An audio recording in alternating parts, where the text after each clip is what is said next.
What's up everybody, I'm Seth Fowler and today I'm reviewing the brand new Adidas Next Level.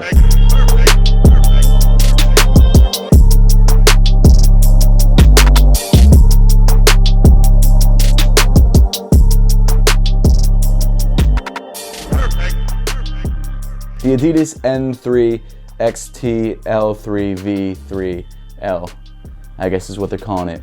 The Adidas Next Level, or at least the design language behind the Next Level, is something that I've been really interested in since I first saw it a couple months ago. Now, I'm not totally sure when I first saw this. I think there was a version with like 4D or Futurecraft somewhere on the shoe. Maybe it's in this like netted area here or in the midsole. I don't totally remember, but I remember seeing this sneaker and thinking, damn, that looks futuristic. And even though there isn't any 4D or any like crazy new technology on the shoe, it still looks very futuristic. That's most likely due to the fact that this sneaker has absolutely no laces, which is definitely different for a basketball sneaker. And it's also got an extremely sleek and minimal silhouette, which I'm actually kind of drawn to. Now, to preface this review, this is not a performance review by any stretch of the imagination. This is just an overall aesthetics and just how the shoe feels on foot review. But even though I don't usually do performance reviews, if you guys really want to see a performance review, I could maybe work something out. Stay tuned though, because that's definitely not a guarantee. It's just if you guys really want to see it. Starting off with the upper of the sneaker, you've got, well, not that much honestly, but a full prime knit upper. So the knit pattern changes across the upper depending on what the function of each section is. Around the tip of the toe, you've got this U-shaped embroidery, presumably for extra durability. Because the entire upper of the sneaker is knit, it doesn't have too much structure, especially not in the toe and even in the midfoot of the shoe. And that's fine, I guess. It doesn't feel bad on foot, and the prime knit itself is a little bit stiffer than the prime knit you're probably used to, so it does give you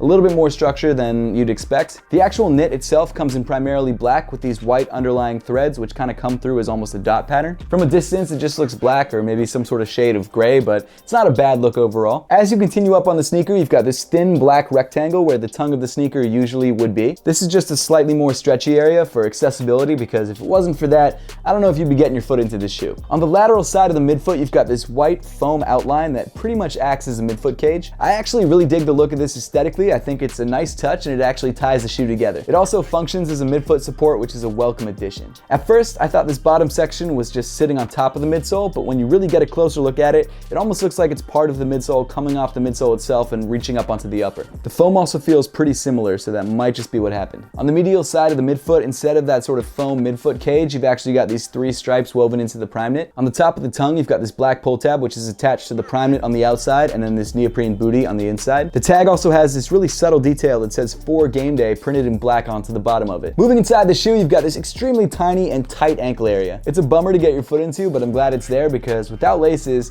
that's really all you got keeping your foot in the shoe. Inside the shoe, you've got this padded neoprene booty, which almost squeezes the life out of your foot, but again, I guess they have to do that because there's just no laces on the shoe. There's one hit of color on the entire shoe, and that's the bright yellow insole. Once you actually get your foot into the shoe and you've gotten used to that sort of almost compression-like feel, it's not an uncomfortable sneaker. As for fit, I would probably say go true to size, because I know I've been saying this sneaker is tight, but again, this is a performance basketball shoe without laces, so if it doesn't fit you, it's gonna come off your feet when you're playing ball, and that's not a good thing. So try on the shoe if you can. If you can't, go true to size. If you don't like the way that feels, return it, because fit is super important on this shoe. Continuing back on the shoe, around the back half of the ankle, you've got this black elastic, which again is for a tighter fit. Sewn into the back of the elastic, you've got this white pull tab, which honestly is necessary because I was not able to get this on my foot without this pull tab. Something that I noticed around the stitching on the pull tab is that there's these tiny remnants of plastic that look like they weren't totally removed when the shoe was put together. I know it's just a small oversight, but when you're paying $180 for a pair of sneakers,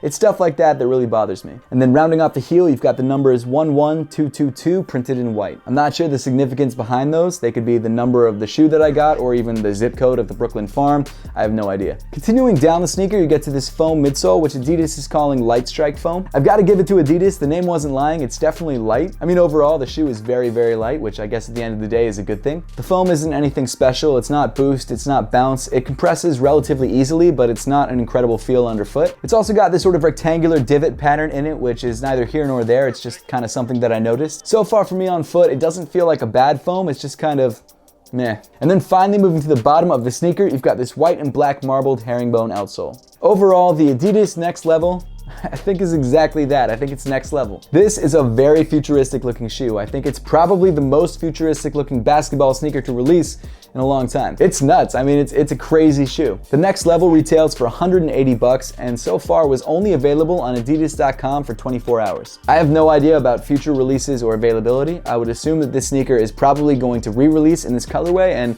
most likely in a lot of other colorways as well. This is a shoe that if you're not sure about, I would say wait on buying it because we just don't know how it's going to perform. So I would say check out performance reviews from people that you trust first before you spend the $180. But if you're the kind of person that's an early adopter and wants to try out new things before everyone else, what I say doesn't matter and you've probably already bought it. But that pretty much wraps up the video for today. Now I would love to know your thoughts on the Adidas Next Level and whether this is a shoe that you're interested in and might pick up when it re-releases, or whether this is a shoe that you're just not interested in at all. So make sure to leave those comments in the comment section down below. And as always, thank you so much for watching. Please make sure to give this video a thumbs up if you liked it, subscribe down below if you haven't yet, and I'll see you all in the next one.